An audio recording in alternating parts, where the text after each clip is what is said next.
कृष्णा। राधे राधे दोस्तों, आप सभी को उत्पन्ना एकादशी की हार्दिक शुभकामनाएं।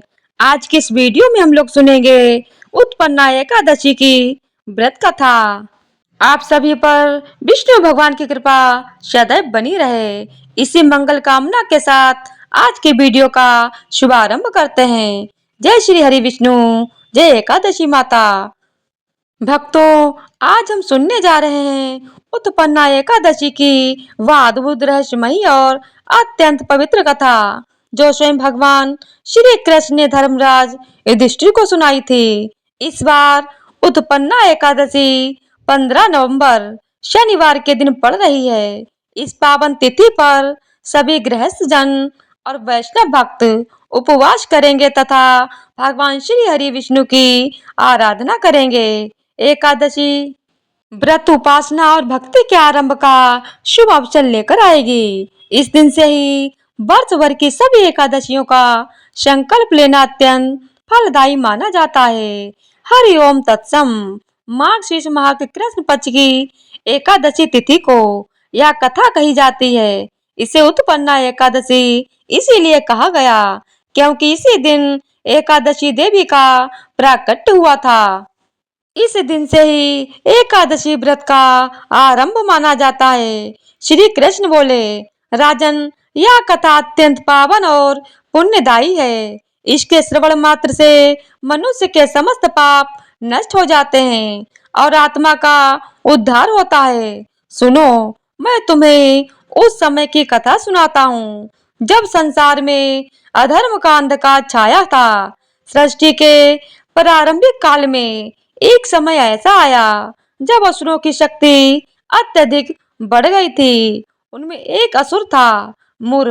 वह अपने नाम के अनुसार अति अहंकारी, क्रूर और निठुर था। उसने कठोर तपस्या कर ब्रह्मा जी को प्रसन्न किया और वर मांगा, प्रभु, मुझे कोई देव, दानव, यक्ष, गंधर्व या मनुष्य कभी न मार सके। ब्रह्मा जी ने तथास्तु कहा और वहीं से मुर का आतंक प्रारंभ हुआ। उसने तीनों लोकों पर अपना आधिपत्य जमा लिया। स्वर्ग में देवताओं को निष्कासित कर दिया, यज्ञ और हवनों को नष्ट कर दिया, ऋषियों को यातना दी और पृथ्वी पर भय का वातावरण फैला दिया। देवता भयभीत होकर एकत्र हुए और बोले, हमें केवल भगवान विष्णु की शरण लेनी चाहिए। देवगुरु बृहस्पति के नेतृत्व में सभी देवता क्षीर सागर पहुँचे, जहाँ भगवान विष्णु शेष शैया पर योग निद्रा में विश्राम कर रहे थे। देवताओं ने करबद्ध होकर प्रार्थना की, नमामि देवदेव जगन्नाथ जगतपायक नारायण, आपकी सृष्टि पर अधर्म का अंधकार छा गया है। मुर नामक दैत्य ने हमें स्वर्ग से निकाल दिया है। अब धर्म, यज्ञ, तप सब लुप्त हो गए हैं। प्रभु, रक्षा कीजिए। भगवान विष्णु की आंखें धीरे धीरे खुली। उन्होंने करुणा से देवताओं की ओर देखा और कहा, देवताओं, चिंतित मत हो। अब समय आ गया है कि जब मेरी शक्ति का एक दिव्य अंश जन्म लेगा जो धर्म की रक्षा करेगा और अधर्म का अंत करेगा। ऐसा कहते ही भगवान विष्णु के हृदय से एक अद्भुत प्रकाश निकलने लगा। वह तेज इतना प्रखर था कि ब्रह्मांड के सभी कोने आलोकित हो उठे। देवता विस्मित होकर देखने लगे। तभी उस तेज से एक दिव्य नारी प्रकट हुई। वह थी एकादशी देवी। उनके नेत्रों में भक्ति का तेज था, हाथों में शंख और चक्र की चमक और उनके चरणों से कमल की सुगंध फैल रही थी। उन्होंने भगवान विष्णु को प्रणाम किया और पूछा, प्रभु, आप कौन सा कार्य मुझसे करवाना चाहते हैं? भगवान मुस्कुराए और बोले, देवी, तुम मेरी योग माया हो। तुम्हारा जन्म धर्म की रक्षा के लिए हुआ है। तुम जाओ और उस मुर दैत्य का नाश करो। देवी ने सर झुकाया और आकाश में उठकर युद्ध भूमि की ओर चली गईं। जिस ओर से बढ़ी वहां का आकाश स्वयं विद्युत की भांति चमकने लगा। जब मुर दैत्य ने उस दिव्य तेज को आते देखा तो वह गर्जन करने लगा, कौन है जो मेरे साम्राज्य में बिना अनुमति प्रवेश कर रहा है? देवी ने शांत स्वर में कहा, मैं धर्म की दूत हूँ, सत्य की शक्ति हूँ। तुम्हारा अत्याचार अब समाप्त होने वाला है। मुर क्रोधित हो उठा। उसने अपने असुरों को आदेश दिया, इस नारी को पकड़ो और दासियों की भांति मेरे महल में ले आओ। असुर सेना देवी की ओर दौड़ी, परंतु जैसे ही वे समीप पहुंचे, देवी की आंखों से दिव्य अग्नि प्रकट हुई और वे असुर उसी क्षण भस्म हो गए। अब मुर स्वयं युद्ध भूमि में उतरा। उसने अपने अस्त्र शस्त्र चलाए, गदा तलवार भाला बाण, किंतु देवी के तेज के आगे वे सब जलकर नष्ट हो गए। देवी ने अपने हाथ में चक्र उठाया और एक ही प्रहार में मुर का मस्तक काट डाला। पृथ्वी पर शांति छा गई। देवताओं ने आकाश से पुष्प वर्षा की, गंधर्वों ने गीत गाए और भगवान विष्णु प्रकट होकर बोले, देवी तुमने धर्म की पुनर्स्थापना की है। अब तुम सदा मेरी आराध्या बनोगी। तुम्हारा नाम रहेगा उत्पन्ना, क्योंकि तुम मार्गशीर्ष कृष्ण पक्ष की एकादशी को उत्पन्न हुई हो। जो भी मनुष्य इस दिन व्रत करेगा, उसके सारे पाप नष्ट होंगे और वह मोक्ष प्राप्त करेगा। यह कहकर भगवान विष्णु ने उन्हें वरदान दिया कि जो इस एकादशी की कथा श्रवण करेगा, वह भी तुम्हारे समान पवित्र होगा। युधिष्ठिर ने यह कथा सुनकर कहा, प्रभु यह अद्भुत है। तो क्या यह तिथि एकादशी माता का जन्म दिवस मानी जाती है? श्री कृष्ण बोले, हाँ राजन, इस दिन से एकादशी का व्रत प्रारंभ करना अत्यंत शुभ होता है। जो व्यक्ति इस दिन भगवान विष्णु का स्मरण कर उपवास रखता है, वह पापों से मुक्त होकर विष्णु लोक को प्राप्त होता है। जो रात्रि में जागरण करता है, दीपदान करता है, हरि नाम का कीर्तन करता है, उसके कुल के पितर भी स्वर्ग में स्थान पाते हैं।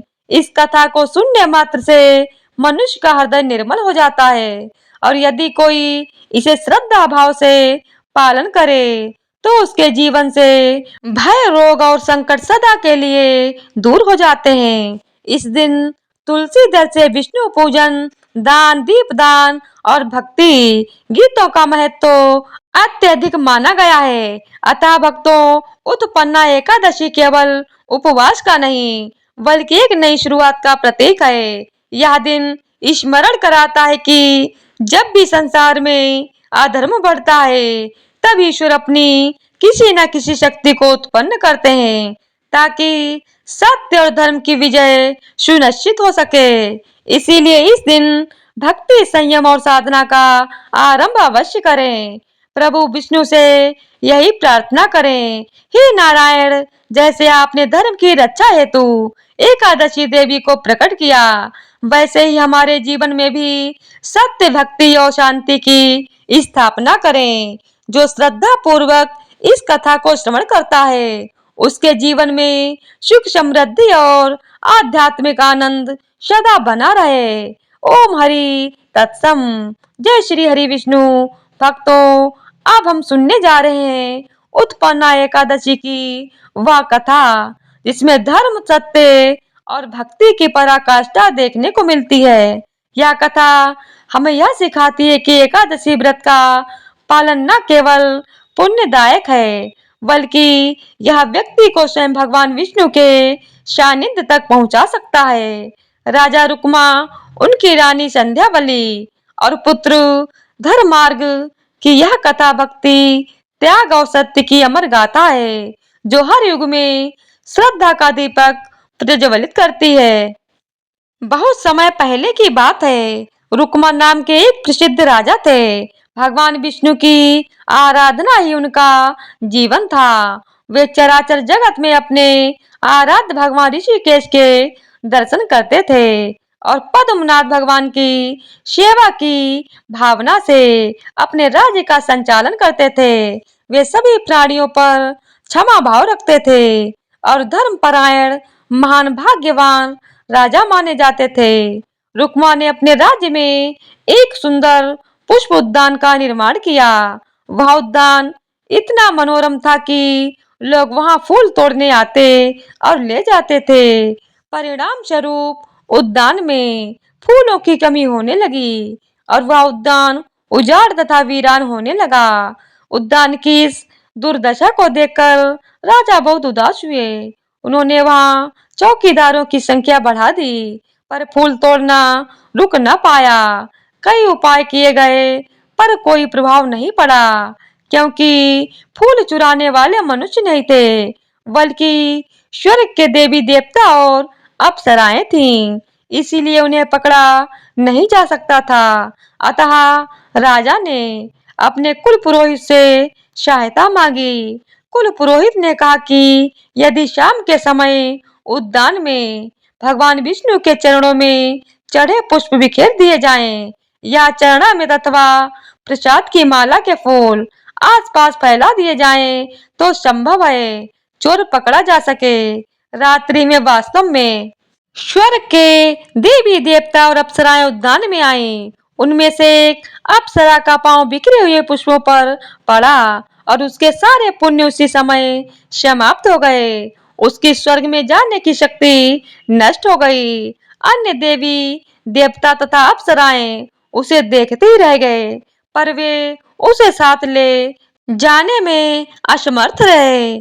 पर वहीं असहाय अवस्था में रह गई, क्योंकि पुण्य समाप्त हो जाने से वह उड़ नहीं सकी और स्वर्ग को लौट नहीं सकी। अपने साथियों से बिछड़ने तथा इस लोक में व्याधि और दुख सहने के विचार से वह अत्यंत दुखी होकर रोने लगी।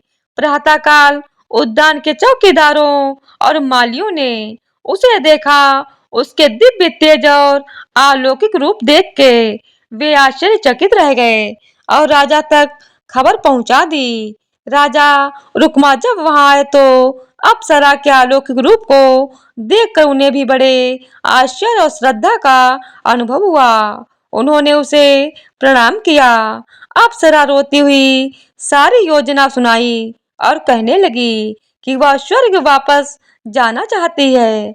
मनुष्य लोक में उसका शरीर रोगग्रस्त हो जाएगा और विषय भोग भी पूर्ण नहीं होगा। उसने विनती की कि यदि राज्य की कोई स्त्री या पुरुष उसको अपनी एक दिन की एकादशी के फल का दान दे दे, तो वह स्वर्ग लौट जाएगी। एक एकादशी के फल से वह एक कल्प एक स्वर्गीय सुख भोग सकती है। राजा रुक्मा को एकादशी के फल का पूर्व ज्ञान न था। उन्होंने अपने राजगुरु से पूछा, परंतु वे भी अनभिज्ञ रहे। तब राजा ने नगर में ढोल नगाड़ों के साथ घोषणा कराई कि जो नागरिक एकादशी का फल बताएगा उसे इनाम मिलेगा। पर 3-4 दिन तक कोई आगे नहीं आया। इनाम बढ़ता गया, यहाँ तक कि आधे राज्य तक पहुंच गया। फिर भी कोई परिणाम नहीं निकला। तब अप्सरा ने चित्रगुप्त को याद किया। चित्रगुप्त की प्रेरणा से पता चला कि राज्य में एक सेठ की स्त्री ने एक बार मजबूरी में एकादशी व्रत किया था। सेठ व सेठानी का पता लगाया गया। सेठानी बताती है कि एक दिन वह अपने घर के पास बने गोदाम में गई। गोदाम बंद हो गया और छुट्टी के कारण सुबह तक दरवाजा न खोला गया। भूखी प्यासे हुए वह वहीं सो गई। अगले दिन जब गोदाम खोला गया तो उसे बेहोशी की हालत में पाया गया। पड़ोस के वैद्यों ने उसे चिकित्सा कर होश दिलाया। संयोगवश वह दिन दशमी तिथि था और अगले दिन एकादशी थी। अतः अनजाने में ही वह सेठानी एकादशी व्रत कर चुकी थी। अप्सरा ने राजा को यह सारी कथा सुनाई और अनुरोध किया कि यदि सेठानी अपना एकादशी फल उसे दान कर दे तो वह स्वर्ग लौट जाएगी। राजा ने राज्य गुरु की सहायता से सेठानी से संकल्प करवाया और वह फल अप्सरा को दे दिया। अप्सरा ने प्रकट रूप से धन्यवाद किया और स्वर्ग चली गई। राजा ने अपनी घोषणा के अनुसार सेठानी को पुरस्कार स्वरूप आधा राज्य दे दिया। इस घटना को प्रत्यक्ष देखकर राजा रुक्मा का हृदय एकादशी व्रत के महात्म्य से प्रबल विश्वास से भर गया। उन्होंने विचार किया कि इतनी पुण्यदायिनी एकादशी का व्रत उनके राज्य के प्रत्येक नागरिक को अवश्य करना चाहिए।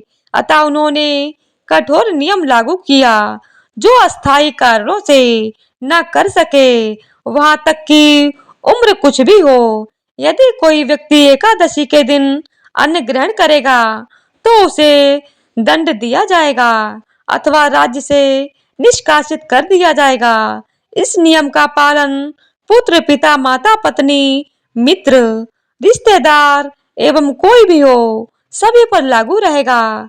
राजा की घोषणा के परिणाम स्वरूप राज्य के सभी लोग एकादशी व्रत करने लगे और वे वैकुंठ को प्राप्त होने लगे। नरक के द्वार सुनसान हो गए। यमराज और चित्रगुप्त के लिए कोई कार्य न रहा। अतः यमराज व चित्रगुप्त ब्रह्मा जी के पास पहुंचे और कहा कि रुक्मा के प्रभाव से सभी प्राणी वैकुंठ जा रहे हैं। बहुत समय से नरक खाली पड़ा है। ब्रह्मा जी यह सुनकर प्रसन्न हुए और उन्होंने राजा रुक्मा की महिमा बढ़ाने हेतु मन के संकल्प से मोहिनी नाम की अत्यंत सुंदर नारी प्रकट की। मोहिनी रूप सी थी। एक दिन राजा रुक्मा वन भ्रमण को निकले तो वहां मोहिनी वीणा बजा रही थी। राजा मोहित हो गए और मोहिनी के वशीभूत होकर उसने प्रणय की याचना की। मोहिनी ने शर्त रखी कि राजा को जो मैं कहूंगी पालन करना होगा। राजा ने वह शर्त स्वीकार कर ली और मोहिनी को राजधानी लाया गया। वे सुखपूर्वक समय व्यतीत करने लगे। कई वर्ष बीत गए। एकादशी का समय आया और राजा रुक्मा ने अपना नियम एकादशी व्रत नित्य पालन करना यथावत रखा। मोहिनी ने एकादशी के दिन राजा से अन्न ग्रहण करने का आग्रह किया। राजा ने शास्त्रों के उद्धरण देकर निषेध किया कि एकादशी के दिन अन्न ग्रहण पाप का कारण है। पर मोहिनी नहीं मानी और शर्त याद दिलवाकर धमकी देने लगी कि यदि आपने पालन नहीं किया तो मैं आपको त्याग दूंगी। तत्पश्चात मोहिनी ने और दृढ़ शर्त रखी, यदि राजा स्वयं अपने पुत्र का सर काटकर अर्पण करेगा तब वह संतोष करेगी कि राजा ने सत्य का पालन किया है। परम भक्त तथा गुणवान पुत्र धर्मार्क ने पिता की प्रजा और सत्य की रक्षा हेतु अपना सर देने का निर्णय कर लिया। यह अत्यंत कठिन परंतु पराक्रमी पराकाष्ठा थी। राणा संध्यावली ने भी अपने हृदय को कठोर के पुत्र के बलिदान को स्वीकार कर लिया। जब धर्माज्ञ ने तलवार के सामने अपना सर रख दिया और भगवान विष्णु के ध्यान में मग्न होकर बलिदान करने लगे, तब कृपालु भगवान विष्णु प्रकट हुए और उन्होंने राजा का हाथ पकड़ लिया। उस समय समस्त देवता और सब लोग चकित रह गए। इस प्रकार रुक्मा रानी संध्यावली और धर्माग्र की भक्ति और त्याग देखकर भगवान विष्णु प्रसन्न हुए और सबको आशीर्वाद दिया। बोलिए विष्णु भगवान की जय हो। तो भक्तों, अब हम सुनेंगे तुलसी माता की बुढ़िया मायो श्री कृष्ण की कथा। सभी स्त्रियां प्रतिदिन तुलसी जी को जल से सींचा करती थीं। एक बूढ़ी माई थी जो प्रतिदिन तुलसी माता को जल देती और प्रार्थना करती, हे तुलसी माता सत्य की दाता, मुझे बहू दे, पीले रंग की धोती दे, मीठा ग्रास दे, बैकुंठा में वास दे, चंदन का खाट दे, अच्छा राज दे, खाने को दाल भात दे और 11 के दिन श्री कृष्ण का कंधा दे।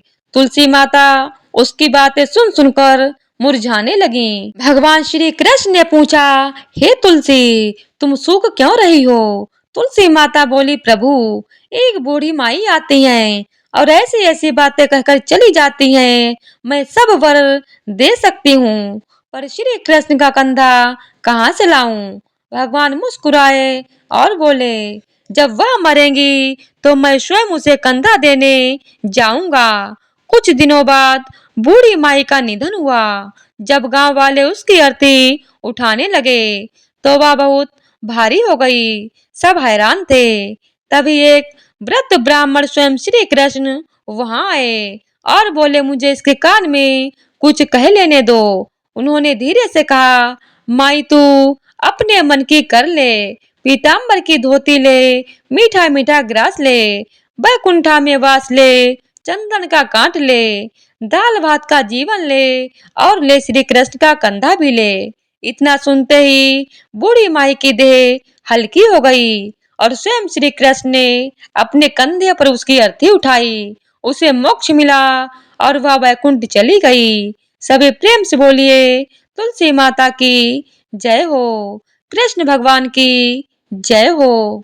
ऐसे ही और भी रोचक और आध्यात्मिक वीडियो के लिए हमारे चैनल को सब्सक्राइब कर लें। ये कथा आपको कैसी लगी कृपया कमेंट करके जरूर बताएं। वीडियो पसंद आया हो तो लाइक करें और अपने कमेंट बॉक्स में जय श्री हरि विष्णु, जय तुलसी माता लिखना ना भूलें। फिर मिलते हैं एक और भक्तिपूर्ण वीडियो के साथ। धन्यवाद। हरे कृष्णा, राधे राधे।